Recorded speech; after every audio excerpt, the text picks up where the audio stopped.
petugas yang menjaga Taman Festival Bali Sanur ini sering mendengar suara anak kecil berlarian di sekeliling taman tersebut nih weh. Hai semuanya, terima kasih sudah memilih video ini. Balik lagi bersama aku Putri Nabila. Indonesia memiliki begitu banyak tempat wisata yang bisa dihabiskan oleh orang-orang di sekelilingnya ketika datangnya hari libur atau weekend. Bahkan gak sedikit orang yang rela menghabiskan uang hanya untuk menikmati tempat wisata yang mereka inginkan. Namun gak semua tempat wisata di Indonesia yang terkenal dengan keindahan dan keseruannya. Berikut aku bakalan ngebahas tempat wisata di Indonesia yang malah terkenal dengan keangkerannya. Yang pertama yaitu Taman Festival Sanur. Taman Festival Sanur dulunya menjadi tempat wisata yang terkenal mewah dan megah yang berada di Pulau Bali. Lokasinya pun terbilang strategis karena dekat dengan Pantai Padang Galak yang luasnya mencapai 8,98 hektar, sehingga selalu menarik perhatian para wisatawan pada kala itu. Bayangin aja nih weh, dulu tuh di sana ada pertunjukan 3D gitu kan, kayak gunung meletus, kolam buaya, dan banyak lagi hal-hal yang menarik lainnya. Orang-orang Bali pun dibuat kagum dengan adanya Taman Festival Sanur ini. Karena memang suguhan yang ada di dalamnya begitu tertata dengan sangat indah. Jadi gak heran nih weh, Taman Festival Sanur Bali ini banyak dikunjungi para wisatawan di setiap harinya. Akan tetapi itu hanyalah cerita dulu. Kini Taman Festival Sanur Bali telah berubah 180 derajat. Taman Festival Sanur Bali ini hanya beroperasi 2 tahun saja nih weh, yaitu pada tahun 1997 sampai dengan 1999. Nah, taman ini nih dikabarkan ditutup karena mengalami kebangkrutan. Jadi, Taman Festival Sanur ini sudah belasan tahun tidak lagi beroperasi. Dan hampir 70% bangunannya sudah hancur. Dan sisanya masih berdiri sampai sekarang. Konon katanya di setiap bangunan tersebut sudah ada penunggu setianya. Dan bahkan sampai dipakai syuting film horor oleh stasiun TV lokal Indonesia. Kondisinya yang terbengkalai dan banyaknya tumbuh semak-semak selama bertahun-tahun membuatnya menjadi bangunan angker nih weh. Apalagi kalau kalian semakin pergi ke dalam, kalian bakalan menemukan sebuah pohon besar di tengah-tengah bangunan yang akan memancarkan aura mistis. Pada tanggal 10 Desember 2012, salah satu bangunan ini mengalami kebakaran. Setelah kebakaran tersebut, bangunan ini makin terlihat semakin serem nih weh. Yang tersisa hanyalah rangka-rangka atap bangunan aja nih weh. Jejak-jejak kemegahan seolah hanya tinggal sebuah cerita. Dan para pendiri Taman Festival Bali ini lebih memilih untuk meninggalkan bangunan tersebut. Masyarakat mengatakan bahwa bangunan ini menjadi tempat berkumpulnya makhluk halus. Bahkan kabarnya nih weh, petugas yang menjaga Taman Festival Bali Sanur ini sering mendengar suara anak kecil berlarian di sekeliling taman tersebut nih weh. Bahkan pernah suatu hari nih weh, di mana di Bali di hari-hari tertentu seperti Purnama, Kajang Kliwon, dan yang lainnya, petugas tersebut hendak mengaturkan canang ke belakang taman tersebut. Ada sebuah pura yang disebut sebagai Penungun Karang. Karena letaknya yang jauh, petugas tersebut harus membawa motor, membawa canang ke persembahan ke hadapan Sang Hyang Widiwasa yang menjaga tempat tersebut. Jadi kalau kalian nggak tahu canang tuh kayak sesaji-sesajian gitu ya weh. Tiba-tiba di jalan yang melewati bangunan-bangunan yang sudah hancur, terdengar suara perempuan yang memanggil sambil menangis di tempat tersebut. Lalu petugas ini pun gak menghiraukannya weh, karena dia kan mau melakukan persembahyangan dan menghantarkan canang di pura belakang taman tersebut. Nah, tujuannya itu adalah agar si petugas senantiasa dilindungi setiap bertugas di sana nih weh. Next ada Desa Trunyan, Bali. Desa ini terletak di Kecamatan Kintamani, Kabupaten Bangli, Bali. Lokasi desa ini tidak jauh dengan Danau Batur. Di sini mayat-mayat akan diletakkan di atas tanah begitu aja nih weh, di bawah pohon tarumenyan sebagai prosesi adat. Jadi ceritanya nih weh, pohon tarumenyan itu dapat menghilangkan bau busuk. Jadi kalau misalnya mayat yang diletakkan di situ dibiari aja, itu nggak apa-apa, nggak bau busuk gitu. Tulang belulang dijajarkan di sana dan dapat dilihat langsung oleh para pengunjung nih weh. Susunan-susunan tulang menciptakan pemandangan yang sangat menyeramkan. Oke, jadi itu udah kayak semacam tradisi desa Trunyan ya, untuk tidak memakamkan jenazah masyarakat di desa Trunyan tersebut. Jadi tradisi mereka itu lebih memilih untuk meletakkan mayat-mayat tersebut di atas tanah. Jadi mayat tersebut tuh nggak bau karena adanya pohon Trunyan tadi nih weh. Oh shit, such a horrible and creepy village. Oke, next ada Hotel PI Bedugul Bali. Oke, lagi-lagi masih di Bali nih ya weh. Bermula pada Desember 2015, yang membuat tempat ini viral adalah seorang traveler yang bernama Jacob Laukaitis.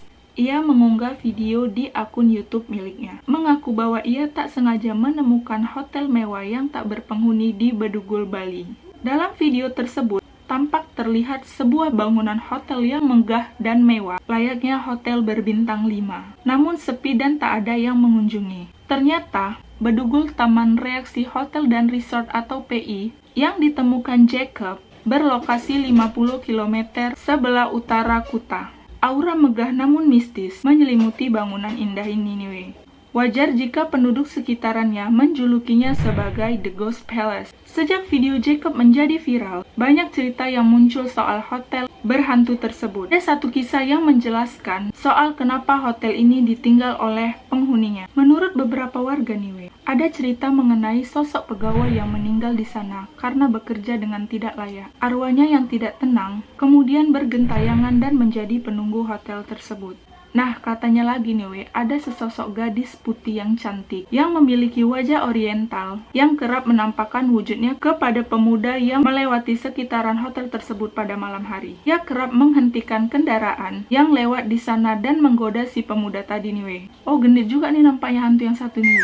Rupanya Bali ini nggak cuma mempunyai pesona alam yang indah ya, yang kukira Bali ini terkenal dengan keindahannya, dengan pulau-pulaunya, dengan tempat wisatanya yang sangat mendunia. Ternyata gak sangka aku banyak juga tempat-tempat horor di sana. Next ada Lawang Sewu. Nah, di video sebelumnya ini kan aku udah bahas sejarah singkat tentang Lawang Sewu ya Kalau kalian yang belum nonton, nonton dulu itu biar kalian tahu jalur ceritanya kayak mana ya kan. Intinya si Lawang Sewu ini terkenal kehororannya karena bekas penjara dan pembantaian tentara Belanda oleh Jepang. Dan banyaknya noni Belanda yang diperkosa dan dibunuh di sana. Sehingga tempat ini kerap memunculkan makhluk-makhluk yang tak kasat mata.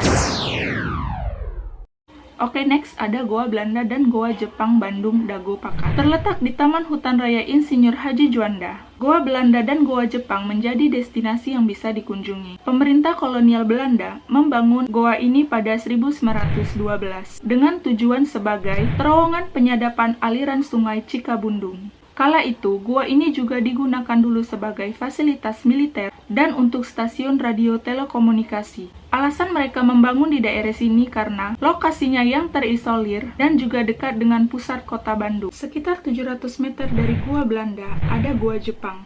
Gua ini menjadi saksi bisu kerasnya kekuasaan pada zaman tentara Dai Nippon. Gua ini dibangun pada tahun 1942 dan dimanfaatkan untuk keperluan militer yakni sebagai barak dan tempat perlindungan tentara Jepang.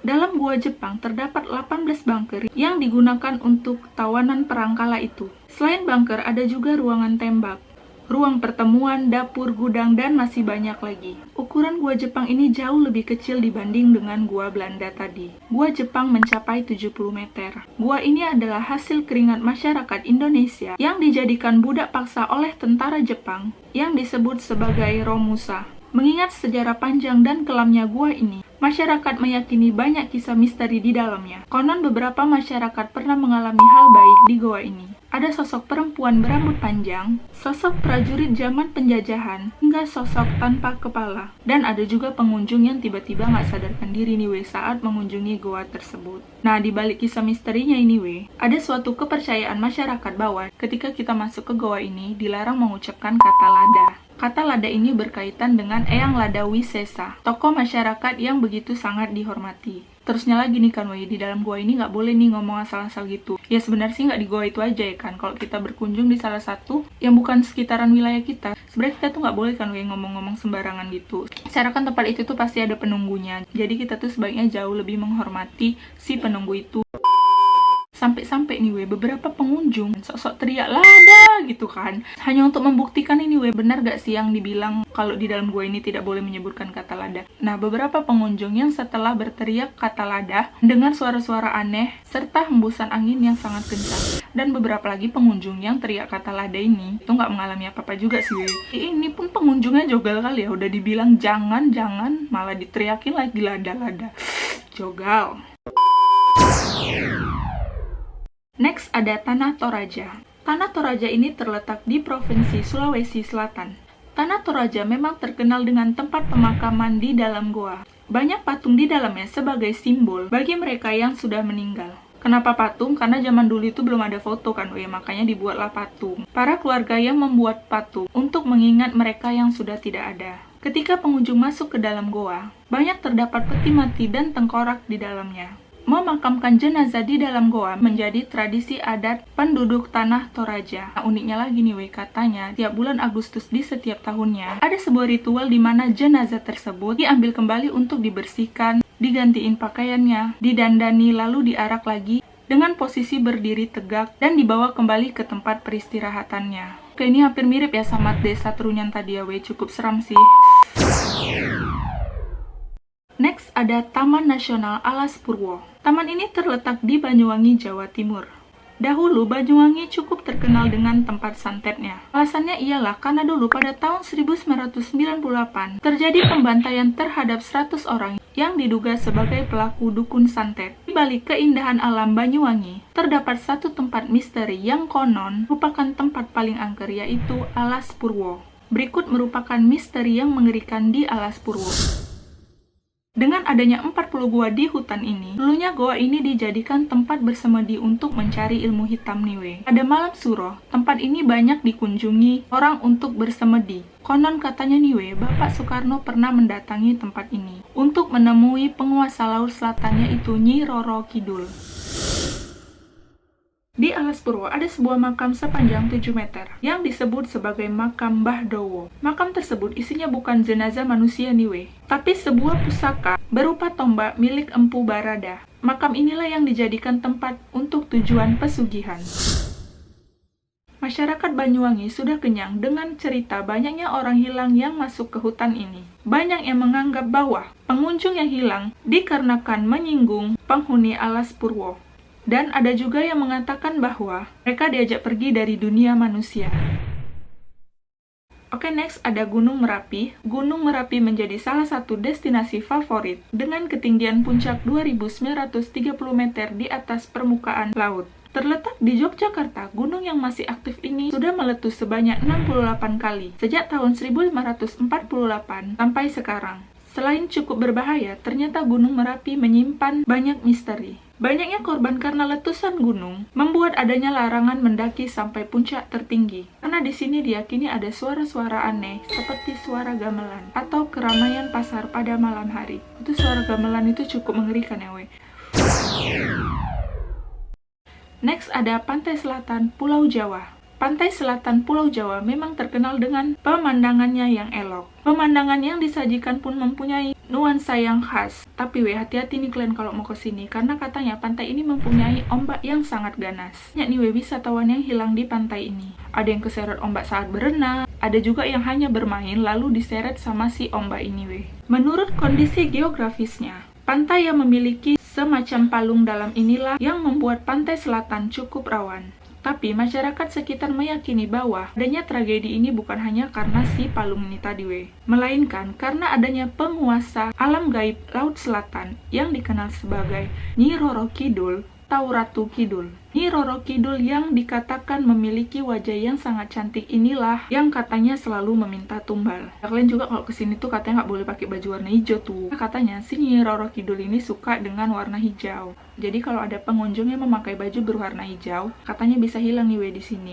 Nah, buat yang berpakaian warna merah, mereka akan ditenggelamkan karena Nyi Roro Kidul tidak suka dengan warna merah. Mereka pun akan dibawa jauh ke istananya. Pasti kayak kalian udah gak asing lagi lah dengar ceritanya Roro Kidul dan baju yang berwarna hijau ini akan Oke, jadi itu tadi beberapa tempat wisata yang paling misterius di Indonesia. Terima kasih untuk kalian yang sudah menonton video ini sampai habis. Jika kalian suka videonya, jangan lupa tekan tombol like-nya. Buat kalian yang mau kasih aku referensi buat video apa selanjutnya, boleh komen di bawah. Kalau kalian merasa video ini bermanfaat, boleh kalian share ke teman-teman kalian. Dan as always, jangan lupa tekan tombol subscribe-nya untuk membantu mensupport channel ini agar lebih berkembang. Oke, see you!